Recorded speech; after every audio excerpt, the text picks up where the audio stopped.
Imagina que estás parado afuera de noche, en un lugar alejado de las ciudades, donde el cielo no tiene contaminación lumínica.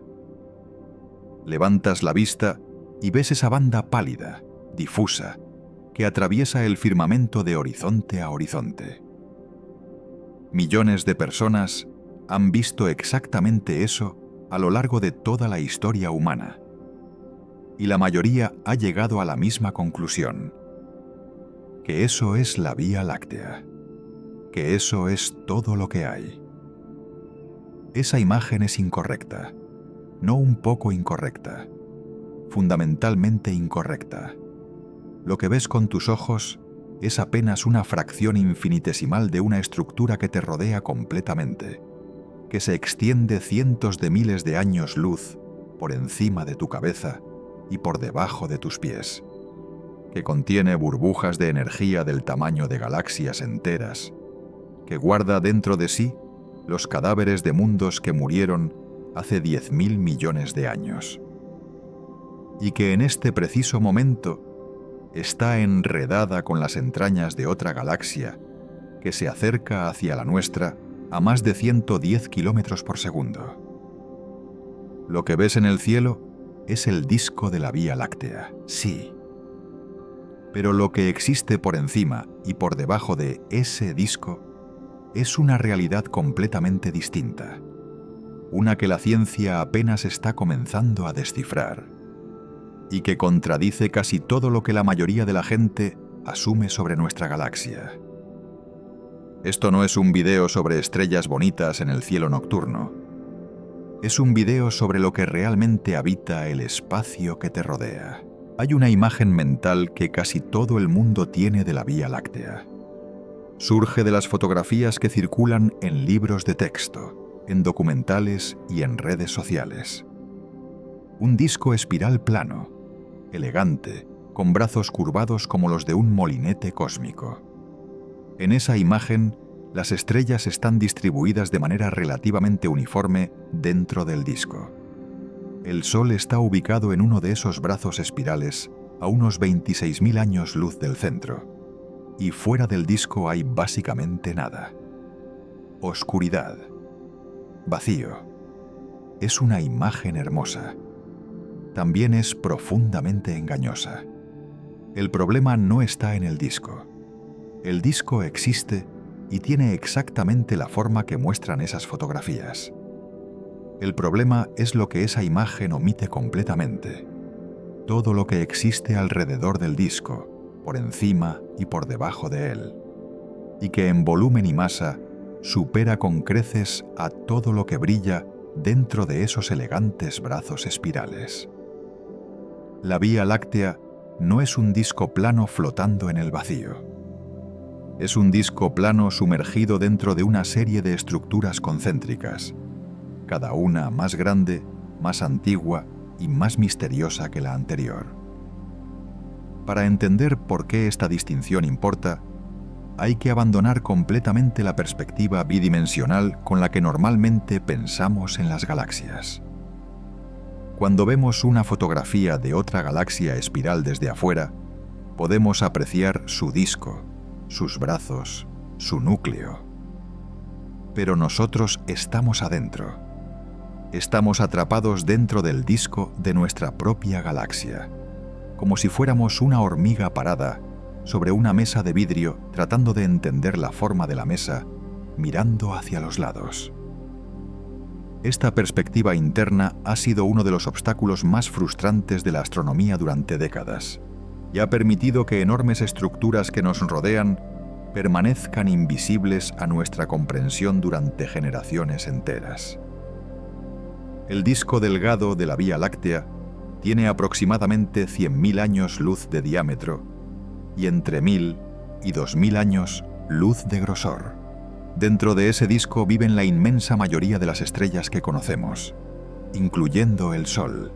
Las estrellas del disco delgado tienen una composición química rica en elementos pesados como el hierro, el carbono y el oxígeno, porque nacieron en generaciones sucesivas de gas que fue progresivamente enriquecido por explosiones de supernova anteriores. Son, en términos químicos, estrellas sofisticadas. Su riqueza en metales no es accidental. Es el registro de miles de millones de años de reciclaje estelar. Más allá del disco delgado está el disco grueso, una región que se extiende hasta unos 3.000 años luz del plano galáctico, con una escala de altura entre 3 y 4 veces mayor que el disco delgado, y que contiene estrellas de características marcadamente distintas. Las estrellas del disco grueso son más antiguas, típicamente mayores de 8.000 millones de años, con abundancias de elementos alfa, como el magnesio, el silicio y el calcio significativamente más altas en relación al hierro que las del disco delgado. Esta firma química es el indicador temporal de su nacimiento. Cuando se formaron estas estrellas, la principal fuente de enriquecimiento del gas interestelar eran las supernovas masivas de tipo 2, rápidas en explotar, que producen abundantes elementos alfa. Las supernovas de tipo 1A, que producen la mayor parte del hierro y tardan mucho más en estallar porque requieren que una enana blanca en un sistema binario acumule masa hasta superar un umbral. Aún no habían tenido tiempo suficiente de contribuir significativamente al gas de la galaxia. Por eso las estrellas viejas tienen mucho magnesio y poco hierro relativo. Son un reloj químico que los astrónomos pueden leer directamente del espectro de luz que emiten. El disco grueso no es simplemente el disco delgado con más altura. Es químicamente distinto, dinámicamente distinto, y su origen es probablemente distinto. El debate sobre cómo se formó lleva décadas activo.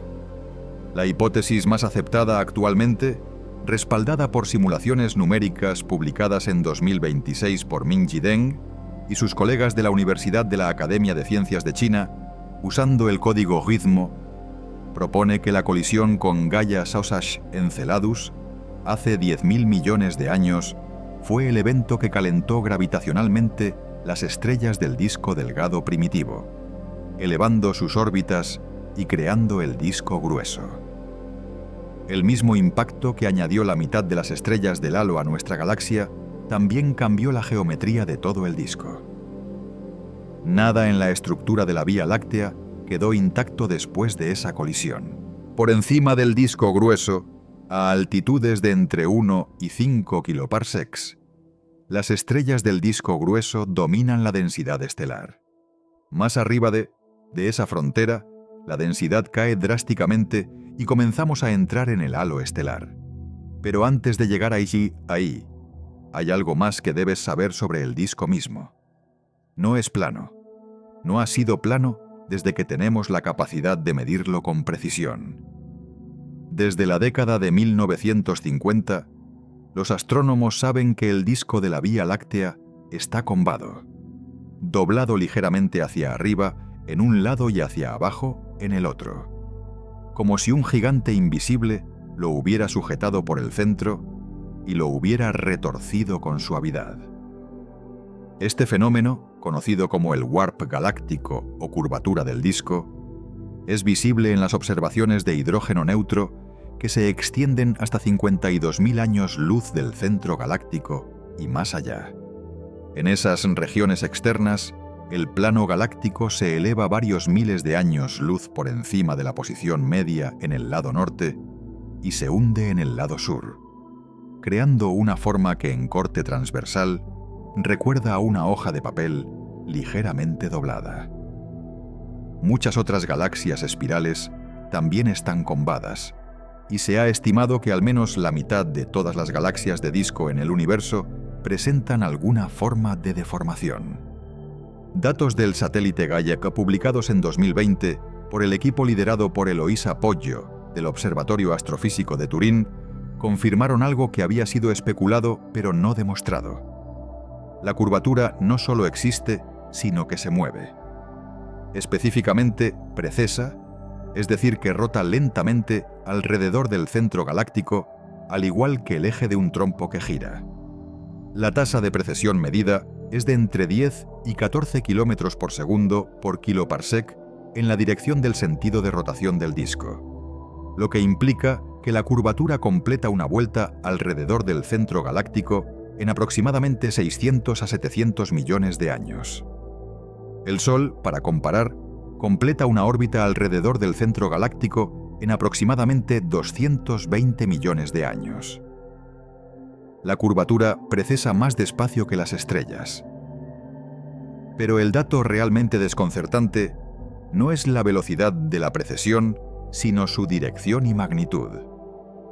Los modelos teóricos que invocan la influencia del campo magnético intergaláctico o un halo de materia oscura no esférico predicen velocidades de precesión mucho menores. El halo de materia oscura solo puede causar una curvatura lentamente precesante si su forma es muy irregular, algo que iría en contra de las expectativas teóricas para un halo que ha tenido tiempo suficiente de relajarse gravitacionalmente. Una precesión tan rápida requiere algo más dinámico, más violento. Requiere una colisión que todavía está ocurriendo. La candidata más probable es la galaxia de Sagitario, que atravesó el disco al menos 3 veces en los últimos 6.000 millones de años y cuya gravedad podría estar manteniendo activa la precesión.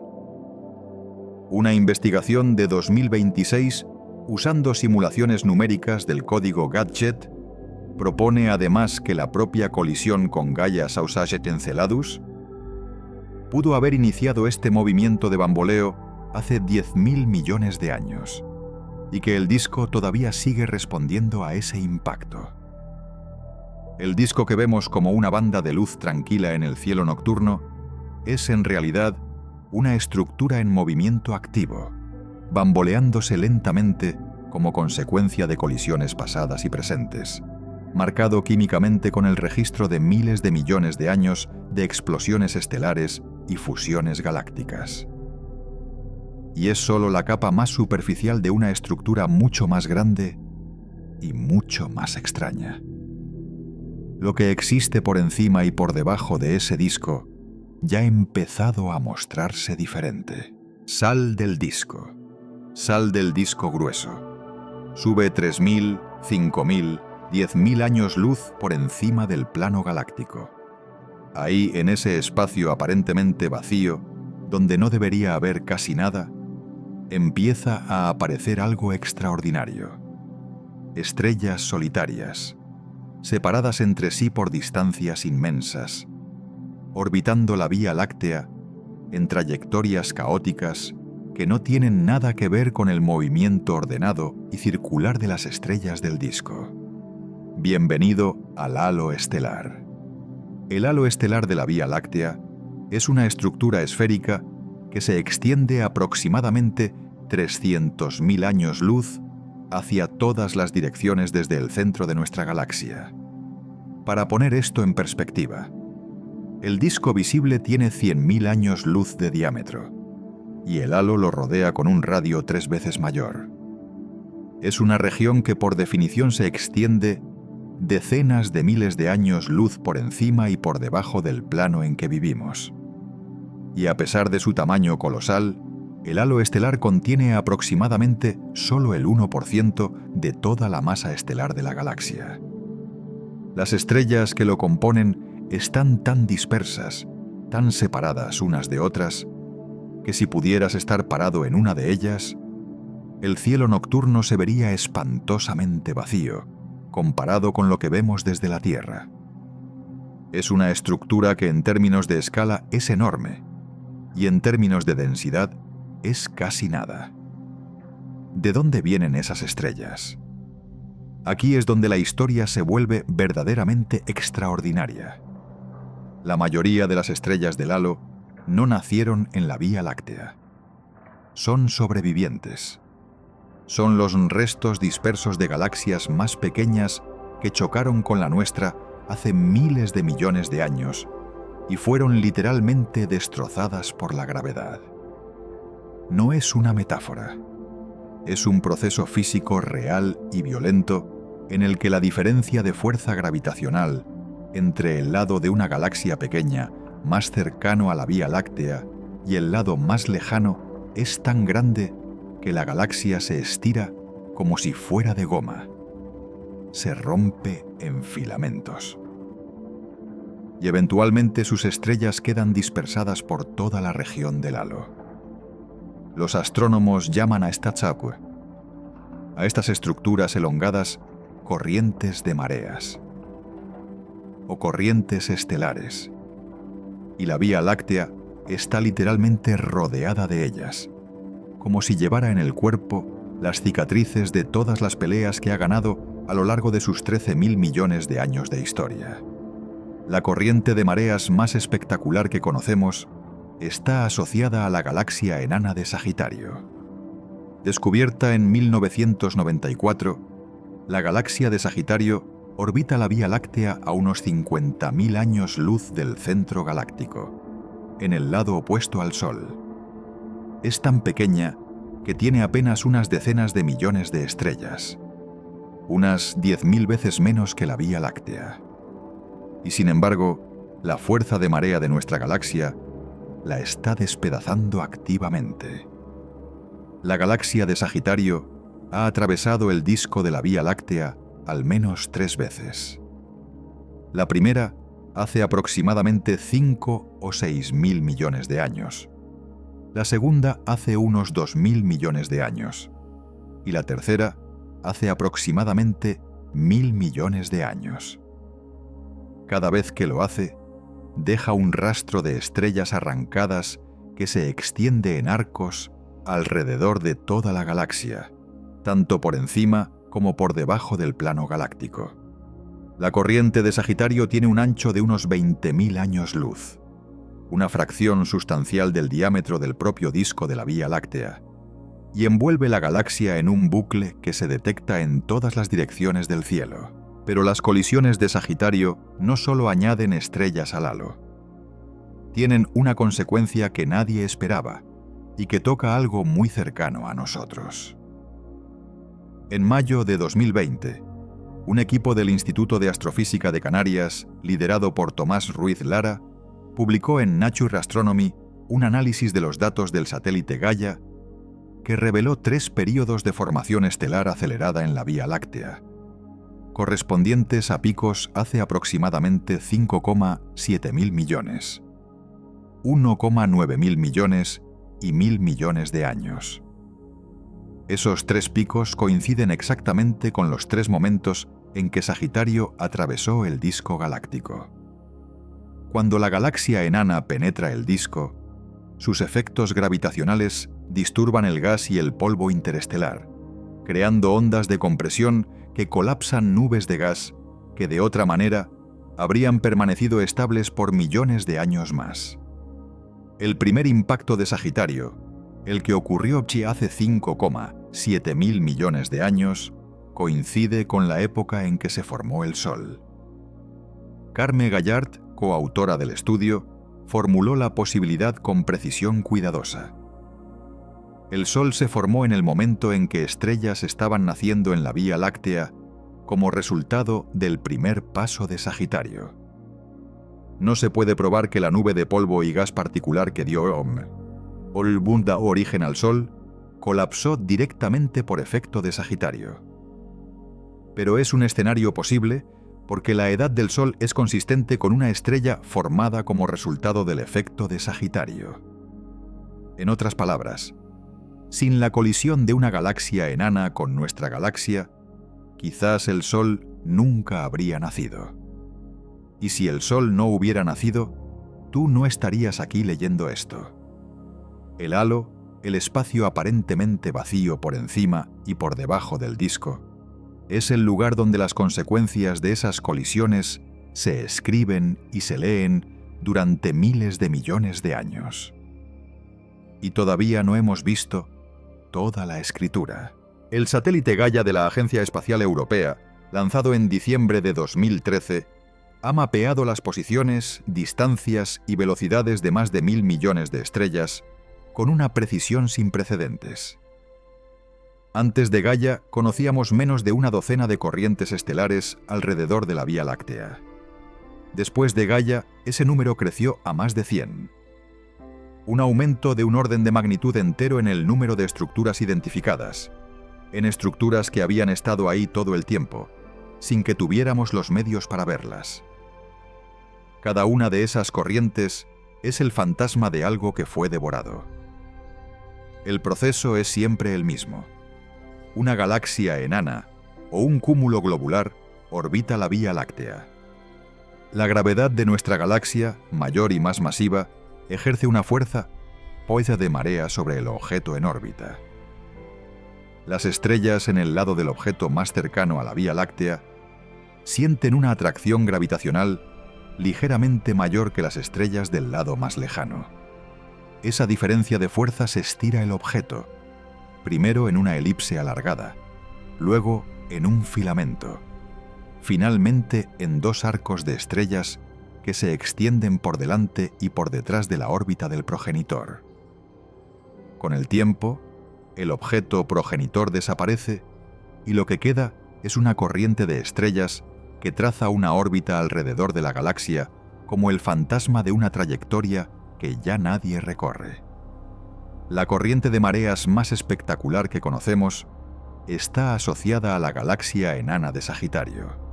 Su anchura es de aproximadamente 6 kiloparsecs, unos 20.000 años luz, una fracción sustancial del radio del propio disco galáctico. Esta dimensión no es un detalle menor. Significa que el material arrancado a Sagitario no es una fina hebra, sino una banda gruesa de materia estelar que envuelve prácticamente toda la galaxia, tanto por arriba como por abajo del plano. Hasta un 20% de los cúmulos globulares del halo exterior de la Vía Láctea pueden haber sido capturados de Sagitario, incluyendo Palomar 12, que habría pasado de la galaxia enana a la nuestra como consecuencia directa del proceso de engullimiento. El cúmulo globular M54, por su parte, se considera actualmente el núcleo remanente de la propia Sagitario, el corazón ya destruido de algo que fue una galaxia completa. Algunas corrientes son extraordinariamente delgadas. La corriente del cúmulo globular Palomar 5 se extiende unos 13.000 años luz en ambas direcciones a lo largo de su órbita, con una anchura de apenas unos cientos de años luz. El cúmulo fue despojado gradualmente de su masa por interacciones de marea con el disco galáctico y con la barra galáctica, y lo que permanece hoy es un cúmulo en proceso de desintegración final, rodeado de dos colas de estrellas que eventualmente absorberá la galaxia por completo. El destino de Palomar 5 está escrito. En algunos cientos de millones de años, lo que quede del cúmulo habrá sido completamente disuelto en el halo, y la corriente se convertirá en una corriente sin progenitor, un fantasma sin cuerpo que genera. Algunas corrientes no tienen progenitor identificado en absoluto. Simplemente flotan en el halo como huérfanas, restos de objetos tan completamente devorados que no queda ningún núcleo reconocible. La corriente G de 1, que se extiende a lo largo de 70 grados del cielo, y fue descubierta en 2006 por Carl Grillmeier y Rodrigo Dionatos usando datos del Sloan Digital Sky Survey, es el caso más estudiado. No se ha encontrado ningún cúmulo ni ninguna galaxia enana que la haya generado. Se cree que su progenitor fue un cúmulo globular completamente desintegrado, absorbido tan eficientemente que no queda rastro identificable. Solo la corriente. Solo las estrellas que marchan en su órbita silenciosa, décadas de miles de millones de años después de que el cuerpo que las generó dejara de existir. Las corrientes estelares son más que fósiles de colisiones pasadas. Son instrumentos de medición extraordinariamente sensibles.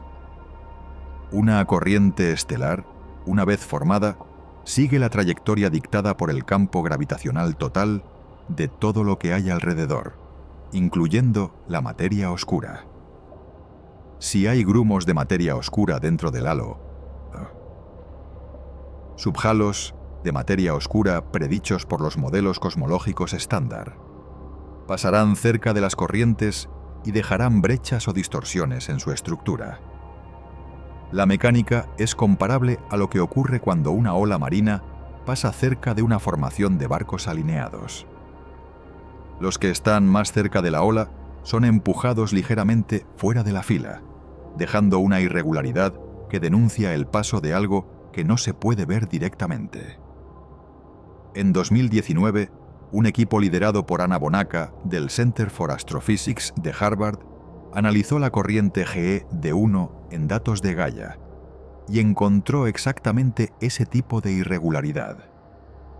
Una brecha, una zona de subdensidad de estrellas acompañada de un espolón, una protuberancia de estrellas desplazadas hacia un lado de la corriente. El modelo que explica mejor esas dos características, la brecha y el espolón simultáneamente, implica un encuentro con un perturbador masivo en el rango de entre 1 millón y 100 millones de masas solares que se produjo hace menos de 1.000 millones de años. Las integraciones hacia atrás en el tiempo de las órbitas de todos los cúmulos globulares y galaxias enanas conocidos dentro del radio relevante muestran que ninguno de ellos pudo haber estado en la posición correcta para causar esas perturbaciones. Tampoco pudo haberlo causado ninguna nube molecular del disco galáctico. El candidato más plausible, según el análisis de Bonacca y sus colegas, es una subestructura de materia oscura sin ninguna contraparte visible. Hay un giro adicional. El perturbador inferido de GD1 es más denso de lo que predice el modelo estándar de materia oscura fría, llamado CDM.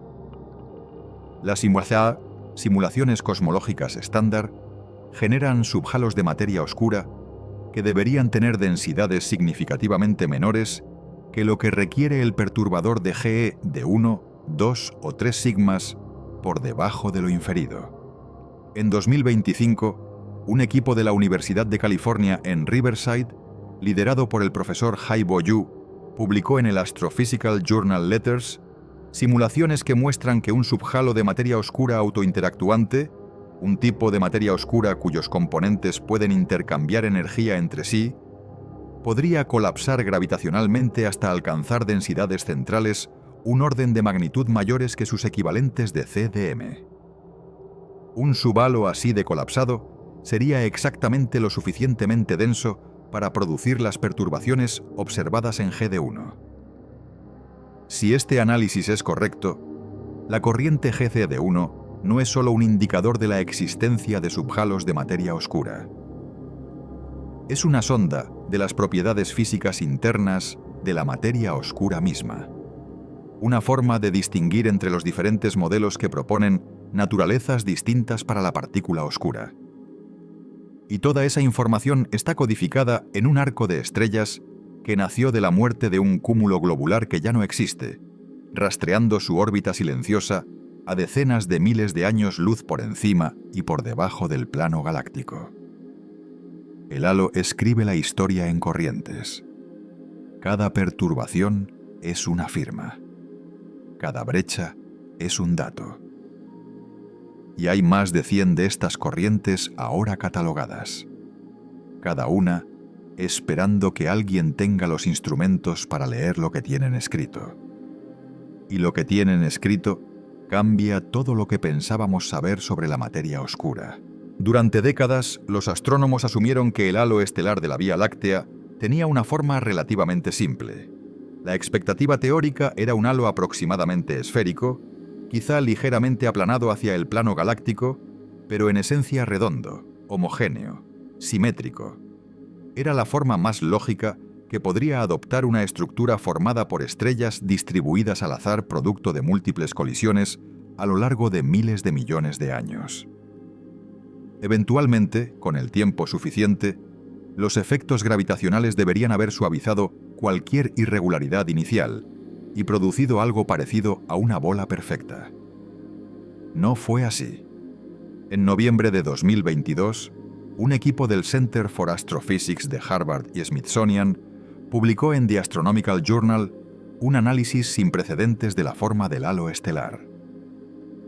El equipo, liderado por Jiwon Jesse Han, combinó datos del satélite Gaia con observaciones del Survey H3, Hectoshell in the Halo at High Resolution, un proyecto basado en el telescopio MMT en Arizona, diseñado específicamente para estudiar estrellas del halo situadas a distancias demasiado grandes para que Gaia pueda medirlas con precisión.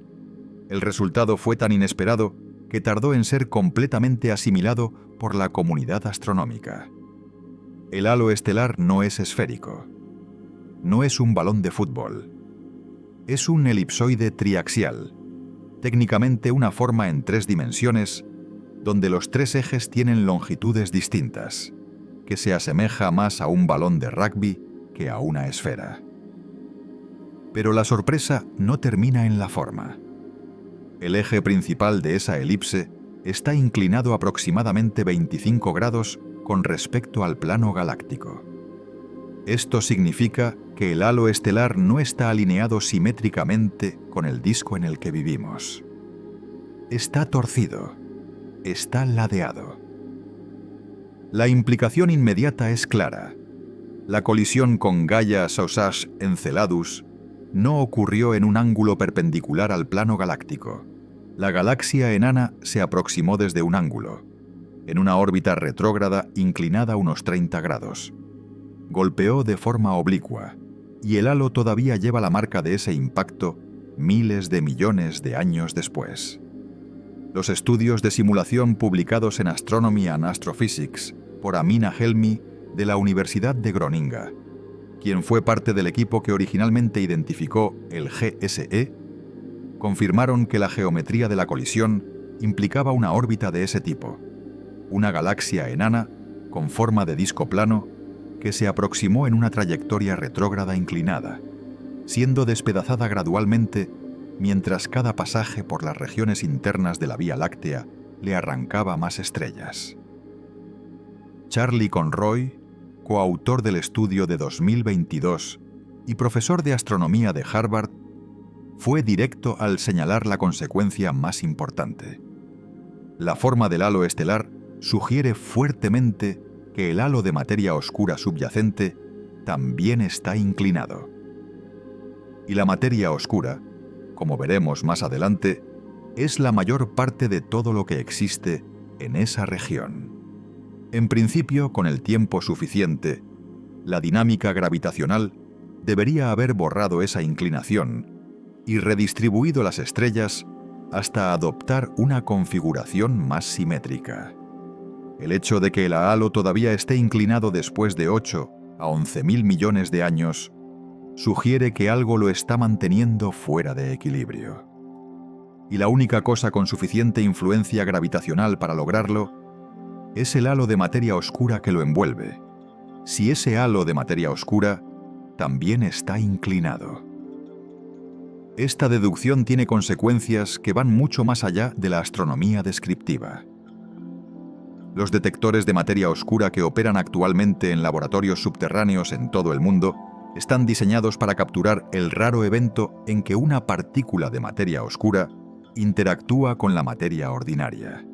La eficiencia de esos detectores depende, entre otras cosas, de conocer la concentración y la dirección del flujo de materia oscura en nuestro vecindario galáctico. Si el halo de materia oscura está inclinado con respecto a lo que se había asumido, entonces los modelos que guían el diseño y la interpretación de esos experimentos necesitan ser revisados. Un halo torcido no es solo una curiosidad estética. Es una variable que afecta directamente nuestra capacidad de responder una de las preguntas más fundamentales de la física. ¿Qué es exactamente el 95% de la masa del universo? El halo estelar es solo el primer nivel del misterio que rodea nuestra galaxia por arriba y por abajo. Para el año 2018, el satélite Gaia había acumulado suficientes datos sobre las velocidades de millones de estrellas del halo interno de la Vía Láctea para que los astrónomos pudieran hacer algo que nunca antes había sido posible: leer la historia de colisiones de nuestra galaxia directamente desde los movimientos de sus estrellas. Lo que encontraron cambió la narrativa completa sobre los orígenes de la Vía Láctea. La colisión más importante de la que tenemos registro ocurrió hace entre 8 y 11.000 millones de años. Una galaxia enana, considerablemente masiva para sus estándares, con una masa estelar de aproximadamente 5.000 millones de masas solares y una masa total, incluyendo materia oscura, de unas 50.000 millones de masas solares, chocó de frente con la Vía Láctea cuando nuestra galaxia todavía era relativamente joven. Los restos de esa colisión fueron identificados en 2018 gracias a datos de Gaia. Cuando los astrónomos graficaron las velocidades de miles de estrellas del halo interno, encontraron una firma inequívoca: una nube de estrellas con órbitas altamente radiales, moviéndose hacia dentro y hacia fuera del centro galáctico en lugar de circular alrededor de él, formando en el espacio de velocidades una forma característica que los propios científicos describieron coloquialmente como una salchicha. El nombre que le dieron a esa galaxia devorada fue Gaia Sausage Enceladus, o GSE. La palabra Gaia hace referencia al satélite que permitió su descubrimiento. Sausage describe la forma que adoptan sus datos en los gráficos de velocidad. Y Enceladus hace referencia al gigante de la mitología griega que fue enterrado debajo de la montaña Etna, exactamente como esta galaxia fue enterrada dentro de la Vía Láctea. Al momento de su identificación en octubre de 2018, la Agencia Espacial Europea anunció el descubrimiento como una revolución en la comprensión de la historia galáctica.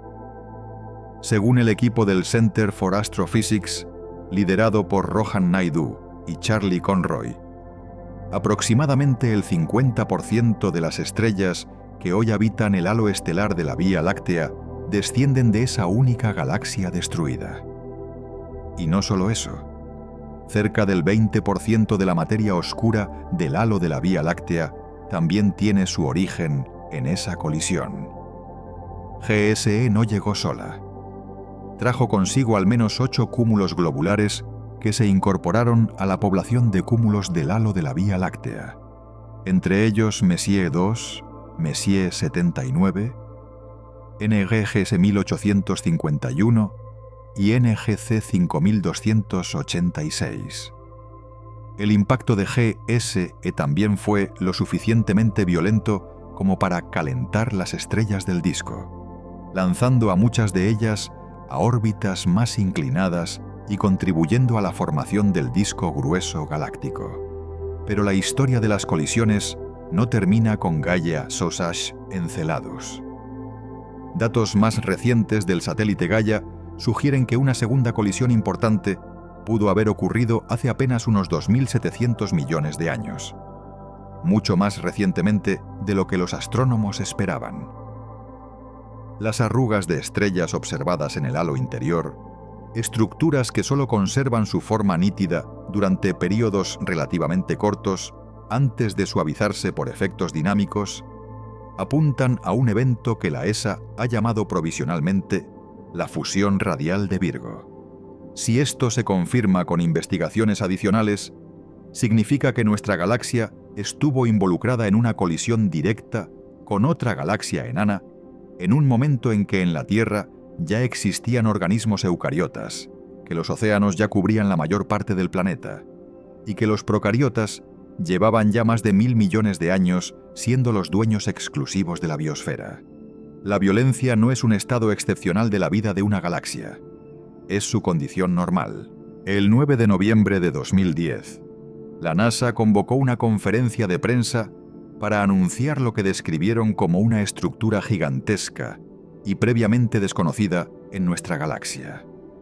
Los astrónomos habían analizado 2 años de datos del telescopio espacial de rayos gamma Fermi y habían encontrado algo que, en retrospectiva, era asombroso que hubiera pasado desapercibido durante tanto tiempo.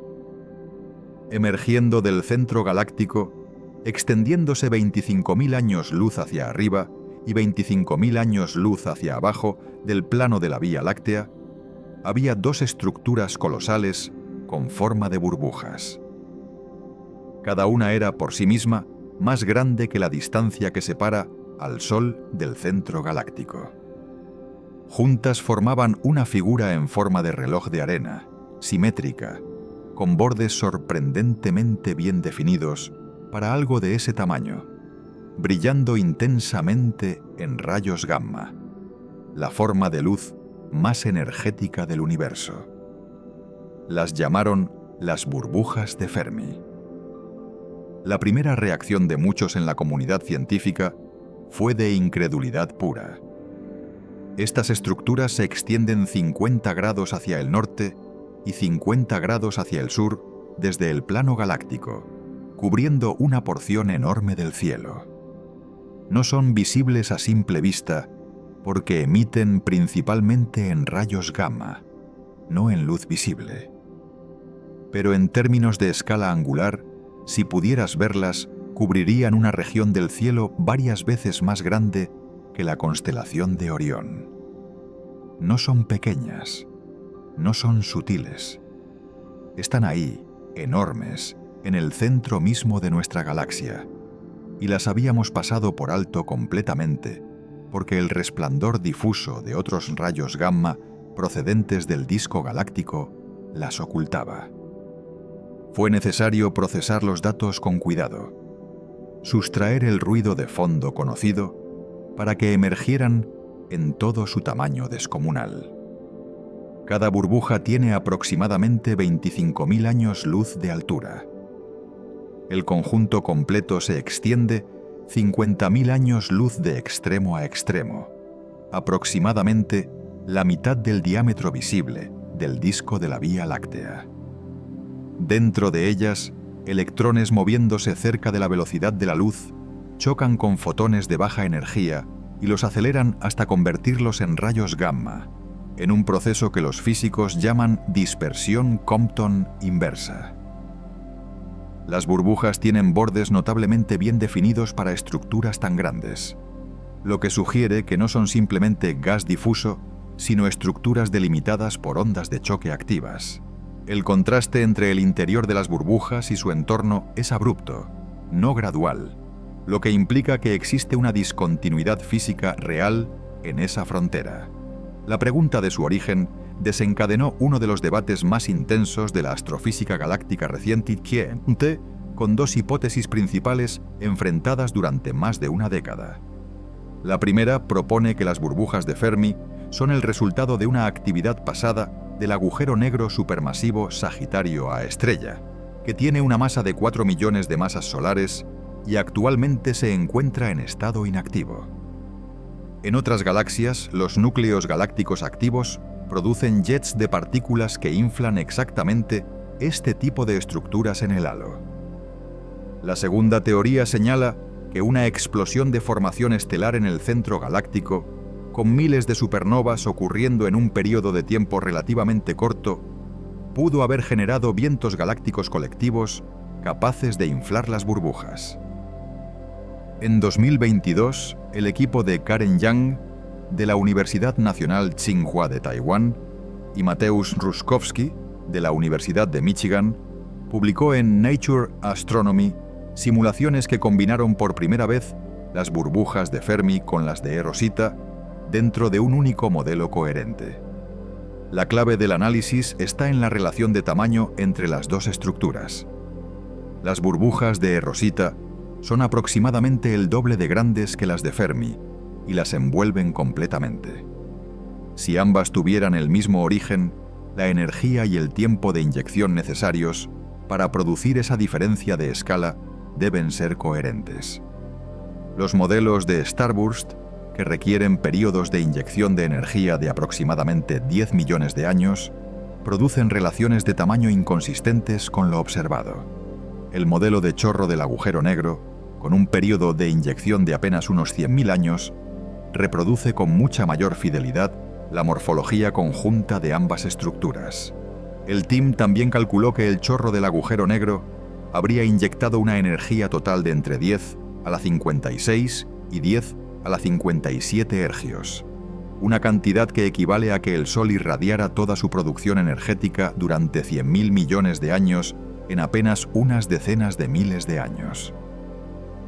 Las burbujas de E-Rosita fueron detectadas en 2020 por el satélite E-Rosita a bordo de la misión espacial ruso-alemana Spektr-Röntgen-Gamma. A diferencia de las burbujas de Fermi, que brillan en rayos gamma de alta energía, las de E-Rosita emiten principalmente en rayos X. Se extienden aproximadamente 45.000 años luz en cada dirección desde el centro galáctico, englobando por completo a las de Fermi. Sus bordes exteriores corresponden a ondas de choque donde el gas del halo fue comprimido y calentado por la expansión de las burbujas interiores, exactamente como predice el modelo del chorro del agujero negro de Young y Ruskowski. En total, las 4 estructuras, 2 Fermi más 2 E-Rosita, conforman un sistema anidado de burbujas que se extiende más de 90.000 años luz por encima y por debajo del plano galáctico. El observatorio de neutrinos IceCube, instalado en el hielo antártico en el Polo Sur, añadió un elemento completamente nuevo a la historia en 2023. El IceCube detectó 10 neutrinos de altísima energía cuya dirección de llegada apuntaba hacia las burbujas de Fermi. Los neutrinos de esa energía solo pueden producirse en interacciones entre protones relativistas y material en el interior de las burbujas, lo que confirma que dentro de ellas están ocurriendo procesos de aceleración de partículas extraordinariamente intensos. La presencia de esos neutrinos también implica que las burbujas son fuentes de rayos cósmicos galácticos de alta energía, conectando el espacio por encima y por debajo del plano galáctico con la lluvia de partículas de alta energía que bombardea constantemente la Tierra desde todas las direcciones. Y dentro de esas burbujas, como ya mencionamos, sobreviven nubes frías en un ambiente de 1.000.000 de grados. Esas nubes, movidas por el viento galáctico, serán eventualmente destruidas. Pero antes de que eso ocurra, parte del material frío que contienen puede enfriarse aún más y precipitarse de vuelta hacia el disco, como lluvia galáctica que regresa al lugar de donde salió.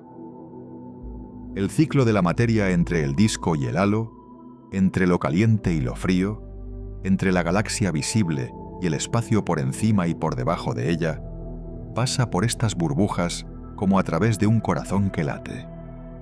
Y el corazón, en este caso, es literalmente el agujero negro que duerme en el centro de todo.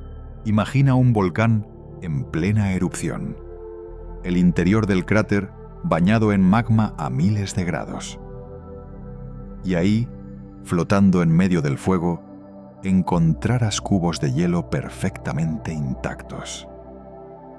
No tiene sentido. El calor debería destruirlos instantáneamente. Y sin embargo, ahí están.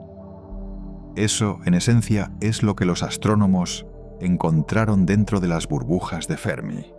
En julio de 2025, Ron Bordoloi, profesor asociado de física de la Universidad Estatal de Carolina del Norte, publicó en The Astrophysical Journal Letters los resultados del estudio de radio más profundo realizado jamás sobre las burbujas de Fermi, utilizando el telescopio de Radio Green Bank del NSF en Virginia Occidental, con una sensibilidad el doble de la de cualquier encuesta anterior. La técnica utilizada fue la emisión a 21 centímetros del hidrógeno neutro, la radiofrecuencia característica que emite el hidrógeno cuando el spin de su electrón cambia de orientación, detectable incluso a densidades de columna de tan solo 3,1 por 10 a la 17 átomos por centímetro cuadrado. Con esa sensibilidad sin precedentes, el equipo encontró 11 nubes de hidrógeno neutro frío moviéndose a través del interior de las burbujas de Fermi a más de 13.000 años luz por encima del centro galáctico. 11 nubes, cada una de ellas con una masa de hasta 1.470 masas solares. Cada una con una temperatura de aproximadamente 10.000 grados Kelvin, comparada con el entorno circundante de más de 1.000.000 de grados. cada una con dimensiones entre 13 y 91 años luz de longitud. Son los objetos de hidrógeno neutro a mayor latitud galáctica jamás detectados dentro de las burbujas de Fermi. Su presencia contradice directamente los modelos de dinámica de gas que predicen que una nube de gas frío no puede sobrevivir más de unos pocos millones de años en semejante ambiente. La comparación que Andrew Fox, astrónomo de la ESA y el Instituto de Ciencia del Telescopio Espacial y coautor del estudio, utilizó para describir el hallazgo fue exacta. Es como encontrar cubos de hielo dentro de un volcán. El calor debería destruirlos. Que existan impone un límite superior de edad a las propias burbujas. Si las burbujas de Fermi tuvieran más de 10 millones de años, estas nubes habrían desaparecido completamente. Su existencia es, por tanto, un reloj. Un reloj que indica que lo que sea que generó las burbujas de Fermi ocurrió en un pasado cosmológicamente muy reciente. Más reciente de lo que se pensaba. El propio Bordoloi fue directo. Estas nubes no estaban aquí cuando los dinosaurios deambulaban por la Tierra. Las nubes se mueven a aproximadamente 1 millón de millas por hora, la velocidad misma del viento nuclear que escapa del centro galáctico. Jay Lockman, astrónomo del Observatorio de Green Bank y coautor del estudio, aportó la analogía que hace comprensible el mecanismo. Así como no se puede ver el movimiento del viento en la Tierra a menos que haya nubes que lo rastreen, no se puede ver directamente el viento caliente que sale del centro de la Vía Láctea, pero sí se puede detectar la emisión de radio de las nubes frías que ese viento arrastra consigo. Las nubes son trazadoras involuntarias del viento galáctico invisible. El telescopio espacial Hubble añadió un dato crucial que complementó las observaciones de radio. Una línea de visión a través de las burbujas, que había sido observada previamente por el HS, demostraba gas altamente ionizado en múltiples fases de temperatura, desde 1 millón de grados hasta 100.000 grados. Esa distribución de temperaturas es exactamente la que se esperaría si una nube de gas frío estuviera siendo evaporada por el ambiente caliente que la rodea. La interfaz entre la nube fría y el plasma caliente crea una zona de temperatura intermedia donde el gas frío está siendo destruido capa por capa. Las nubes que Bordoloi detectó en radio son las partes más densas y frías de un proceso de evaporación que ya está en curso. No son permanentes, son transitorias. Están muriendo. Pero antes de desaparecer, están revelando algo que no sabíamos. Los modelos de dinámica de gas de alta energía predicen que el gas frío debería ser destruido en apenas unos millones de años por la combinación de instabilidades de Kelvin-Helmholtz, que surgen cuando dos fluidos de densidades distintas se mueven a velocidades distintas, y el calentamiento directo por conducción térmica del plasma circundante. El hecho de que las nubes sobrevivan, aunque sea temporalmente, sugiere que hay mecanismos de protección operando, ya sean campos magnéticos que actúan como escudos, o envolturas de gas a temperaturas intermedias que ralentizan la conducción térmica. Identificar cuál de esos mecanismos es dominante es ahora una de las preguntas más activas en la física del halo galáctico, porque la misma física aplica al problema más general de cómo las galaxias reciclan su propio material. Cómo el gas expulsado al halo puede eventualmente enfriarse y regresar al disco sin ser destruido completamente en el proceso. Hay además una implicación para el debate sobre el origen de las burbujas que el propio estudio señala. La brevedad de la edad que las nubes implican, unos pocos millones de años, no decenas de millones. Es inconsistente con el modelo de explosión de formación estelar como origen de las burbujas de Fermi, que típicamente requiere períodos de inyección de energía de 10 millones de años o más.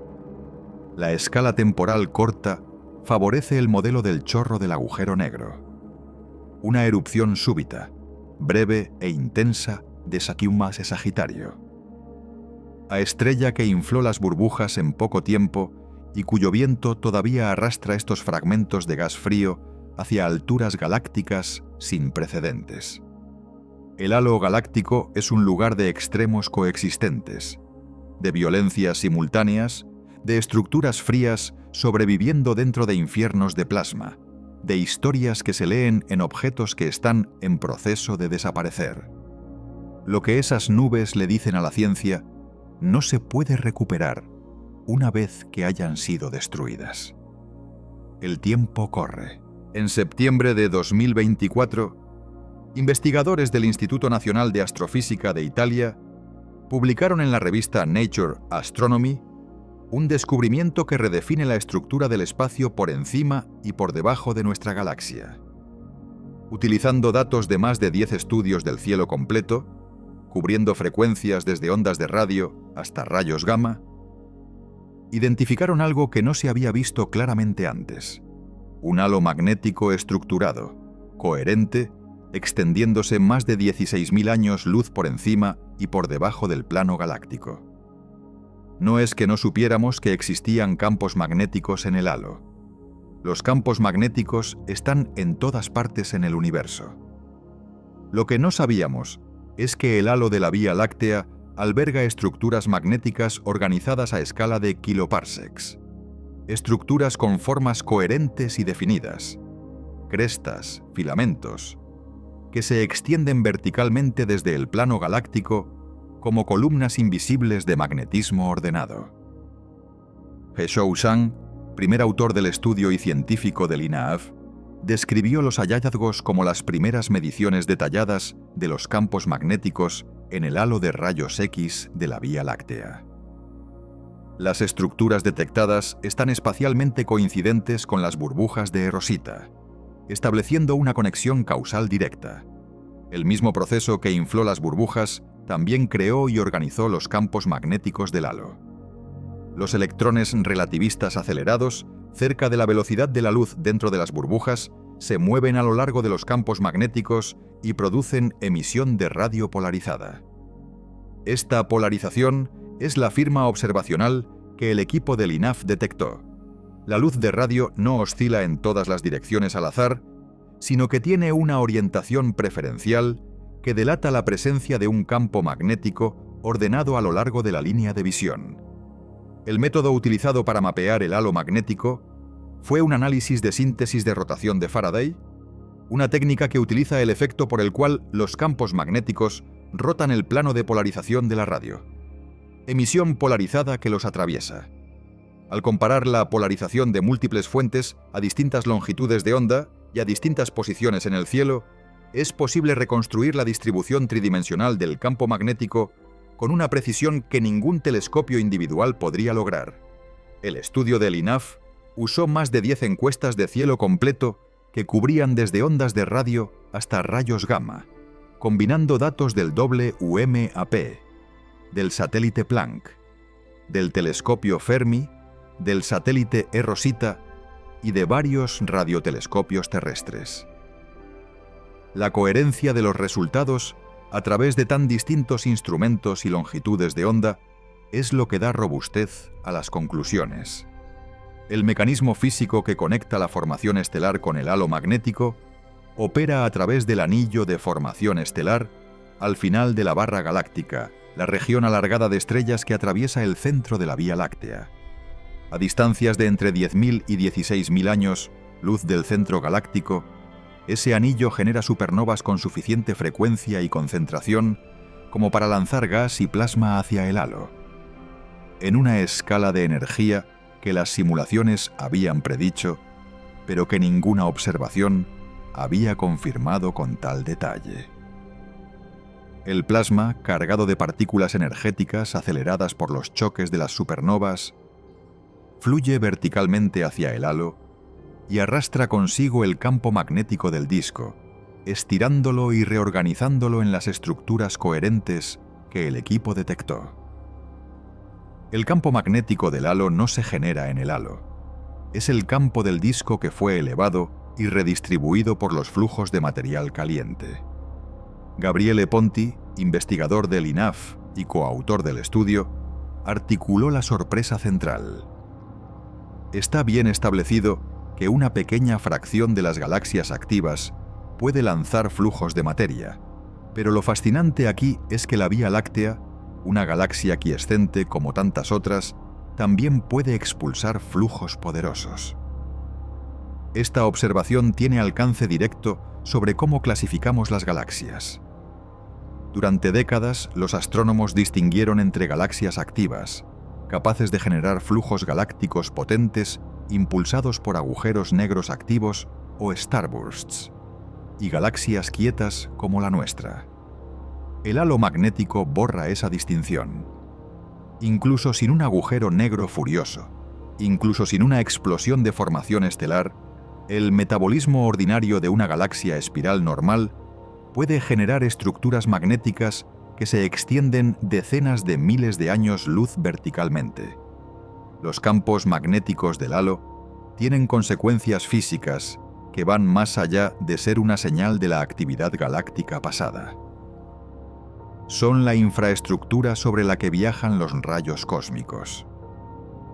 Un campo magnético organizado en el halo actúa como un conjunto de rieles que canalizan las partículas cargadas en lugar de permitirles difundir isotrópicamente en todas las direcciones. Esto afecta directamente la distribución y la energía de los rayos cósmicos que llenan el halo galáctico, y a su vez modifica la manera en que esos rayos cósmicos interactúan con el gas del halo, pudiendo impulsar vientos galácticos adicionales a través de la presión que ejercen.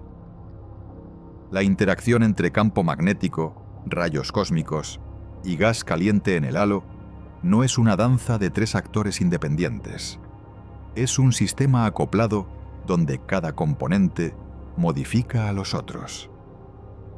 Martijn Nooij, investigador de radioastronomía del Instituto de Tecnología de California, que no participó en el estudio, resumió la implicación más amplia. Lo que estamos aprendiendo es que los halos de las galaxias son magnéticos y que los campos magnéticos juegan un papel importante en cómo evolucionan las galaxias. Si esto es cierto para la Vía Láctea, que es una galaxia ordinaria en todos los sentidos relevantes, entonces es probable que sea cierto para la mayoría de las galaxias espirales del universo. El halo magnético de la Vía Láctea no es una rareza, sino el comportamiento estándar de galaxias como la nuestra. Ahora visible por primera vez gracias a la combinación de instrumentos que el estudio de Young y Ponti requirió. Y si el halo magnético rodea el halo estelar rodea el disco, y el disco es apenas el núcleo visible de toda la estructura, hay todavía algo más afuera. Algo mucho más grande. Algo que no emite ni luz, ni radio, ni rayos X. A unos 160.000 años luz de distancia, claramente visible en el hemisferio sur a simple vista como una mancha de luz difusa, orbita la Gran Nube de Magallanes junto a su compañera más pequeña, la Pequeña Nube de Magallanes. Son las galaxias satélites más masivas y cercanas a la Vía Láctea, con masas de aproximadamente 10.000 millones y 2.500 millones de masas solares respectivamente, y llevan miles de millones de años moviéndose a través del halo galáctico, dejando huellas que revelan propiedades del gas y la materia oscura imposibles de medir por ningún otro método. La corriente de Magallanes es la estructura gaseosa dominante del halo de la Vía Láctea. Es un arco de hidrógeno ionizado y neutro que se extiende a lo largo de más de 180 grados en el cielo, desde las nubes de Magallanes hacia el Polo Sur galáctico. Detectado por primera vez en 1965 como nubes de gas de velocidad anómala, y cuya conexión con las nubes de Magallanes fue establecida en 1974. Tiene una masa total de más de 1.000 millones de masas solares. Durante décadas, los astrónomos no pudieron explicar su masa. Los modelos de mareas gravitacionales que describían el gas arrancado directamente del disco de las galaxias satélites podían explicar apenas una décima parte de esa masa. El resto era un misterio que desafiaba todos los modelos disponibles.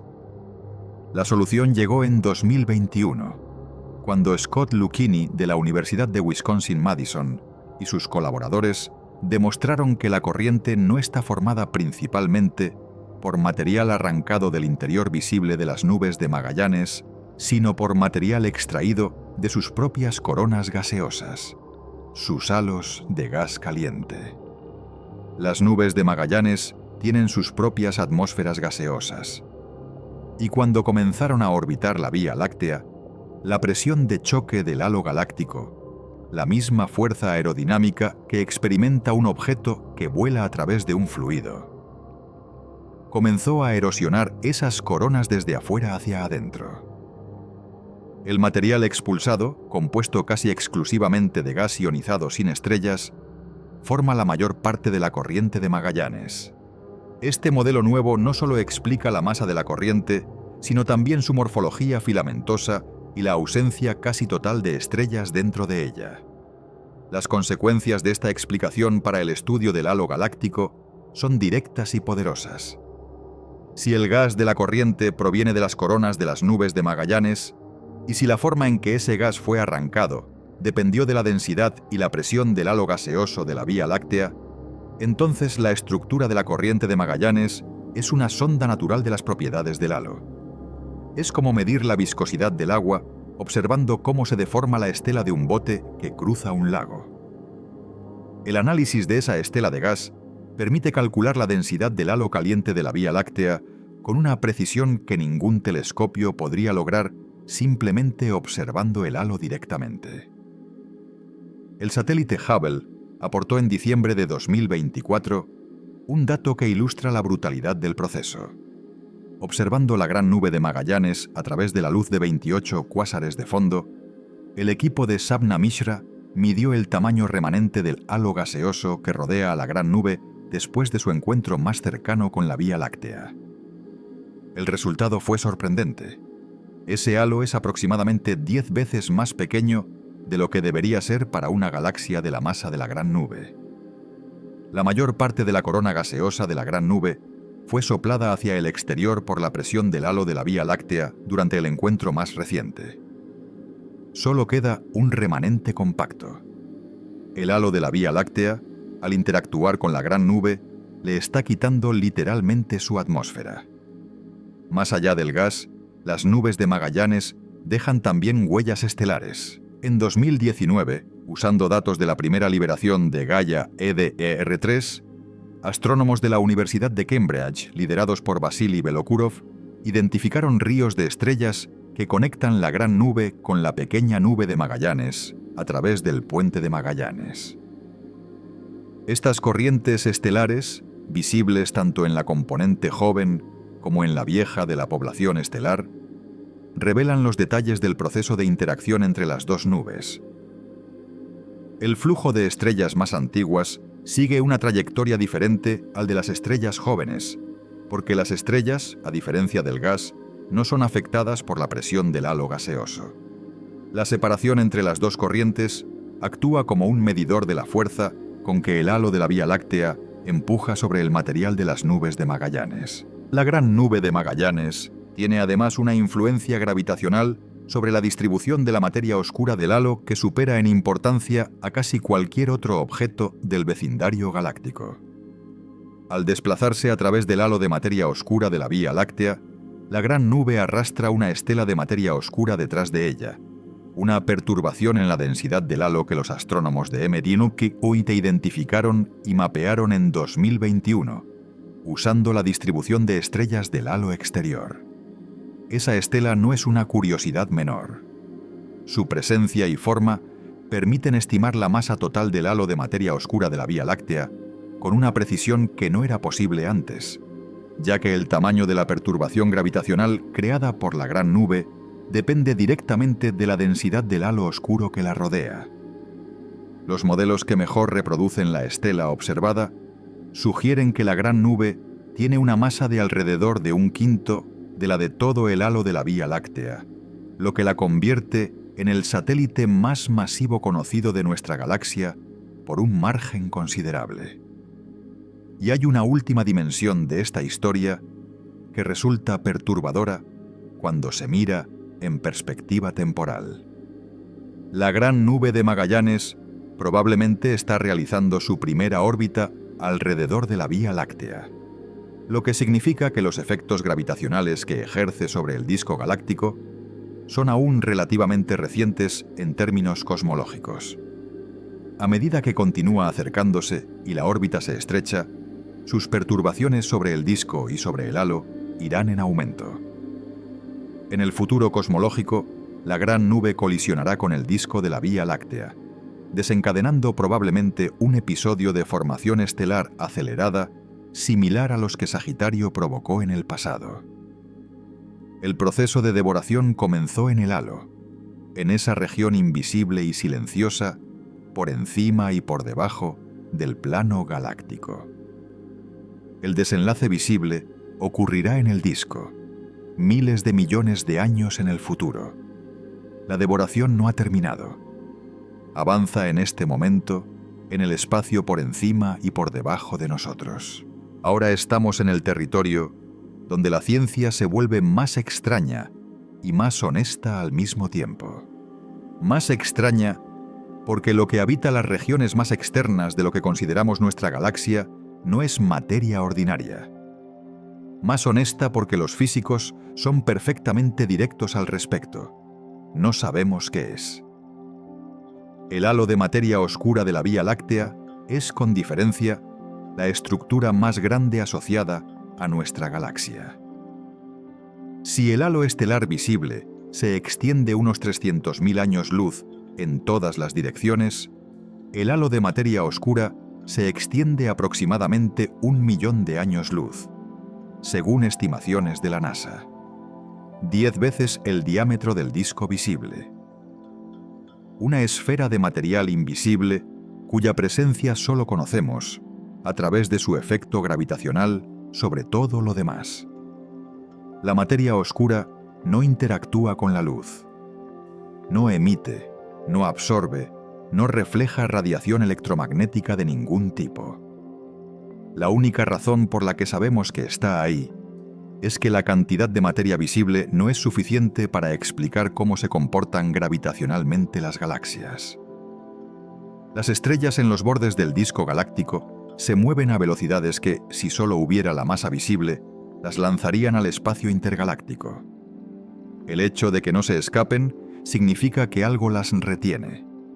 Ese algo, en el caso de la Vía Láctea, constituye aproximadamente el 95% de su masa total. La masa total en materia oscura de la halo se estima en entre 600.000 millones y 3 billones de masas solares. Esa incertidumbre no es negligencia científica. Es el estado honesto del conocimiento. Las estimaciones más recientes usando datos de Gaia y el telescopio Hubble para rastrear los movimientos de 95 cúmulos globulares, combinadas en análisis bayesianos publicados en Astronomy and Astrophysics, sitúan la masa de materia oscura dentro de los primeros 20 kiloparsecs en aproximadamente 1,37 por 10 a la 11 masas solares. Pero la distribución en las regiones más externas del halo permanece muy incierta. El halo de materia oscura no tiene un borde abrupto. La densidad decrece suavemente y en algún punto indefinido se funde con el espacio intergaláctico. La densidad local de materia oscura en el vecindario solar, a unos 8 kiloparsecs del centro galáctico, ha sido calculada por múltiples métodos independientes. El análisis más citado, basado en movimientos de estrellas del disco usando el formalismo de Jeans, estima esa densidad en aproximadamente 0,0088 masas solares por parsec cúbico, lo que equivale a unas 0,3 a 0,4 gigaelectronvoltios por centímetro cúbico. Este número no es abstracto. Es el número que alimenta directamente el diseño de los detectores de materia oscura más avanzados del planeta. Los detectores de materia oscura como Lux Zeppelin, en Dakota del Sur, actualmente el detector de xenón líquido más sensible del mundo, y xenón de Gran Sasso en Italia, están diseñados para capturar el rarísimo evento en que una partícula de materia oscura, específicamente un WIMP, interactúa con un núcleo atómico dentro del tanque de xenón y deposita una pequeña cantidad de energía detectable. La tasa esperada de esos eventos, llamados tasas de recuento, depende directamente de la densidad local de materia oscura y de su distribución de velocidades en el vecindario solar.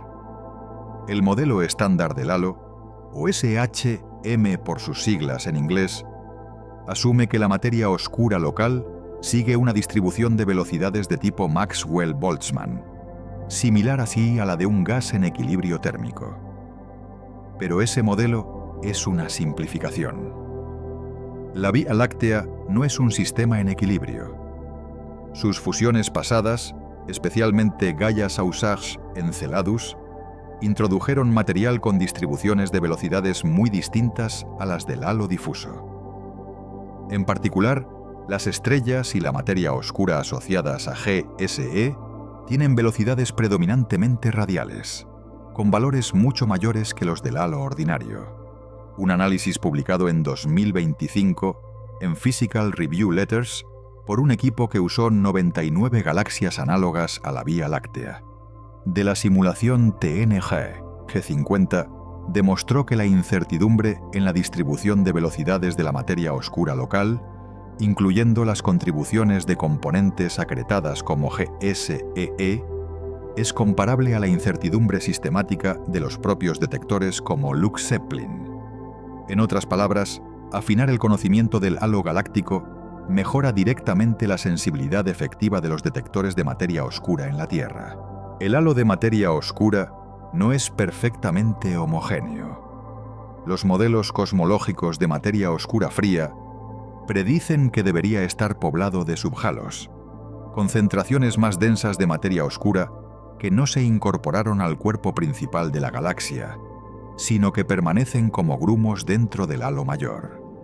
Las simulaciones numéricas de alta resolución predicen decenas de miles de subhalos dentro del halo de la Vía Láctea, solo en el rango de masas de entre 10 a la 6 y 10 a la 8 masas solares.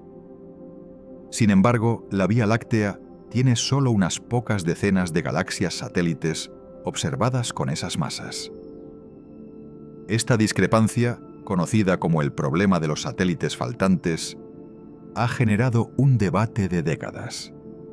Las soluciones propuestas van desde procesos de retroalimentación de la formación estelar que evitan que los subhalos de baja masa formen estrellas visibles, hasta modificaciones en la naturaleza de la materia oscura que reducen la formación de estructuras a pequeña escala. Las corrientes estelares como GD1, que describimos en el segmento anterior, ofrecen una forma de detectar esos subhalos incluso si no contienen estrellas. La distribución de perturbaciones en las corrientes del halo podría, en principio, proporcionar una medición del espectro de masas de los subhalos de materia oscura, distinguiendo entre los diferentes modelos. Las próximas décadas de observación con el telescopio Vera Rubin en Chile, que cartografiará el cielo austral con una profundidad sin precedentes durante 10 años, deberían revelar cientos de nuevas corrientes y con ellas docenas de nuevas perturbaciones que podrían atribuirse a materia oscura, invisible e inerte en todo excepto en gravedad. Hay algo elegantemente perturbador en todo esto. El objeto más grande e importante de nuestra vecindad cósmica, la estructura que mantiene unida a la Vía Láctea y que constituye la mayor parte de su masa, es completamente invisible.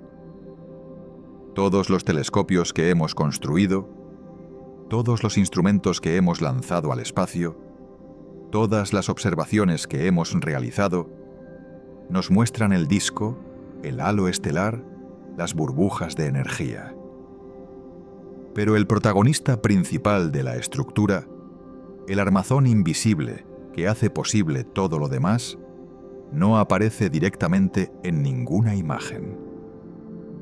Cuando miramos hacia arriba en una noche despejada, la totalidad de lo que vemos, cada estrella, cada nebulosa, cada destello de luz, representa aproximadamente el 5% de lo que realmente existe alrededor de nosotros. El 95% restante está ahí, masivo, determinante, completamente oscuro. La Vía Láctea que podemos ver no es la Vía Láctea. Es apenas la pequeña hoguera visible en el centro de una estructura invisible de proporciones incomprensibles. Y esa estructura invisible podría estar justo a punto de revelarse, a través de los detectores, a través de las corrientes estelares, a través de las señales de rayos gamma en el halo. Si ocurre, será el mayor descubrimiento de la física desde la relatividad general. Todavía no ha ocurrido. Pero estamos mirando en la dirección correcta. Hay un aspecto del espacio por encima y por debajo de la Vía Láctea que raramente aparece en las discusiones populares sobre astronomía galáctica, pero que tiene una conexión directa con la física que opera aquí en la Tierra. Los rayos cósmicos. Los rayos cósmicos son partículas cargadas de altísima energía, principalmente protones y núcleos atómicos más pesados, que viajan por el espacio a velocidades cercanas a la de la luz. Victor Hess, el físico austríaco que ascendió en globo en agosto de 1912 para medir la radiación ionizante a distintas altitudes, descubrió que esa radiación, en lugar de disminuir con la altitud como se esperaba, aumentaba. Lo que Hess encontró fue evidencia de que llovía sobre nosotros una forma de energía procedente del espacio. Ese descubrimiento le valió el Premio Nobel de Física en 1936. La mayor parte de los rayos cósmicos que atraviesan el sistema solar tienen su origen en la galaxia, principalmente en las ondas de choque generadas por explosiones de supernova dentro del disco galáctico. Cuando una estrella masiva explota, la onda de choque que se propaga hacia afuera puede acelerar partículas cargadas hasta energías extraordinarias a través del proceso de aceleración difusiva de choque, también llamado aceleración de Fermi de primer orden. Los protones son atrapados en la región del choque y rebotan repetidamente entre las ondas magnéticas en ambos lados, ganando energía en cada rebote, como una pelota de ping-pong en una partida en que las paletas se acercan entre sí. En 2013, datos del telescopio Fermi-LAT proporcionaron la primera evidencia observacional directa de que los remanentes de supernova aceleran protones hasta las energías necesarias para explicar los rayos cósmicos galácticos. Al detectar la firma inconfundible de la desintegración de piones neutros en dos remanentes de supernova dentro de la Vía Láctea, ICC 443 y U44. Pero los rayos cósmicos no se quedan en el disco donde nacen. Una vez acelerados en los remanentes de supernova, difunden a través del campo magnético galáctico en todas las direcciones, incluyendo hacia arriba y hacia abajo del plano galáctico. El campo magnético galáctico actúa como un laberinto de espejos magnéticos que confina las partículas, haciéndolas rebotar y ralentizando su escape. Los modelos de propagación establecen que el halo cósmico de rayos, la región hasta donde llegan las partículas aceleradas antes de escapar definitivamente de la galaxia, tiene una escala de altura de entre 3 y 6 kiloparsecs por encima y por debajo del disco, exactamente en el territorio del halo estelar interior.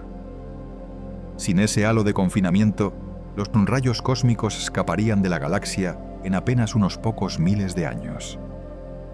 Con él, permanecen confinados durante decenas de millones de años, tiempo suficiente para que los núcleos secundarios producidos por colisiones se acumulen hasta los niveles que observamos. La relación entre elementos primarios como el carbono y secundarios como el boro, producidos por la fragmentación del carbono al chocar con el gas interestelar, permite medir indirectamente la escala de altura de ese halo magnético de confinamiento. El halo magnético, descubierto por el equipo del INAF en 2024 y publicado en Nature Astronomy, tiene una escala comparable. Las estructuras magnetizadas identificadas se extienden más de 16.000 años luz por encima y por debajo del plano. Esto no es una coincidencia. El halo magnético y el halo cósmico de rayos son la misma estructura vista desde ángulos distintos. Uno revela la geometría del campo magnético, el otro revela cómo ese campo confina las partículas relativistas. Los electrones relativistas que producen la emisión de radio polarizada, observada por el INAF, son los mismos electrones que contribuyen a la emisión difusa de rayos gamma dentro de las burbujas de Fermi. El halo por encima y por debajo del disco es una región activa de intercambio energético entre el campo magnético, los rayos cósmicos y el gas caliente. Los rayos cósmicos no son pasajeros inertes en este espacio. Ejercen presión sobre el gas del halo y pueden contribuir activamente al lanzamiento de flujos galácticos. En una galaxia como la Vía Láctea, la presión de los rayos cósmicos en la parte superior e inferior del disco es comparable a la presión del campo magnético y a la presión térmica del gas caliente. Esta igualdad de escalas no es accidental. Sugiere que los tres componentes, gas caliente, campo magnético y rayos cósmicos, están en un equilibrio dinámico aproximado que regula la estructura vertical del disco y del halo inmediato. Cuando las supernovas inyectan energía en forma de rayos cósmicos, esa presión se acumula y puede forzar el gas hacia el halo, creando exactamente el tipo de flujos galácticos que el halo magnético del INAF evidencia. Para los rayos cósmicos de las más altas energías, las que superan los 10 a la 17 electronvoltios, la situación cambia radicalmente. A esas energías, el radio de curvatura de la trayectoria de las partículas en el campo magnético galáctico es mayor que el propio tamaño de la galaxia, lo que significa que los rayos cósmicos de energía ultralumínica no pueden ser confinados por el campo magnético galáctico. Tienen que venir de fuera. La evidencia de esta transición de origen galáctico a Kiki a extragaláctico viene de la anisotropía medida por el observatorio Pierre Auger en Argentina y por el experimento Cascade Grande en Alemania. La distribución de llegadas de los rayos cósmicos de las más altas energías es ligeramente anisótropa, con una correlación con la posición de galaxias activas cercanas como Centaurus A. Estas partículas extragalácticas entran en la Vía Láctea atravesando el halo, cruzando el medio circungaláctico y llegando finalmente al disco, donde algunas de ellas interaccionan con la atmósfera terrestre y producen lluvias de partículas secundarias que se detectan en la superficie. El halo galáctico es, por tanto, la puerta de entrada de los rayos cósmicos de mayor energía al sistema solar. No un vacío estéril, sino un medio activo que filtra, confina, dispersa y canaliza partículas procedentes de los objetos más violentos del universo observable hacia el interior de la galaxia. Cada vez que los detectores de rayos cósmicos en la Tierra registran la llegada de una partícula de energía extrema, esa partícula atravesó primero el medio circungaláctico, luego el halo de materia oscura, luego el halo estelar, antes de depositar su energía en la atmósfera terrestre. El halo no está lejos de nosotros. Nos permea constantemente, con partículas que comenzaron su viaje en el corazón de una galaxia a miles de millones de años luz de distancia. y terminaron su trayectoria justo aquí, en el delgado disco donde vivimos. A 2,5 millones de años, luz de la Vía Láctea, se encuentra la galaxia de Andrómeda, también conocida como Messier 31. Es nuestra vecina más grande, una espiral comparable en tamaño a la nuestra, visible a simple vista en noches despejadas como un destello de luz borrosa en la constelación de Andrómeda. En términos astronómicos, está casi al lado y se está acercando hacia nosotros. Andrómeda se mueve en dirección a la Vía Láctea a una velocidad de aproximadamente 110 km por segundo. Las simulaciones indican que en aproximadamente 4.000 millones de años, las dos galaxias colisionarán. El resultado será una fusión gradual que, después de múltiples encuentros y separaciones, producirá una nueva galaxia elíptica que el astrofísico Avi Loeb de Harvard denominó en 2007, junto a su entonces postdoctorado T.J. Cox, con el nombre de Milkomeda. El Sol sobrevivirá a esta fusión, probablemente siendo expulsado a una nueva órbita en la galaxia resultante, pero el sistema solar como tal continuará existiendo. Esta historia es conocida. Lo que no es tan conocido es lo que ya está ocurriendo ahora. En 2015, el equipo de Nicholas Lehner de la Universidad de Notre Dame utilizó observaciones del telescopio espacial Hubble para mapear el halo de gas que rodea a la galaxia de Andrómeda. El método es ingenioso.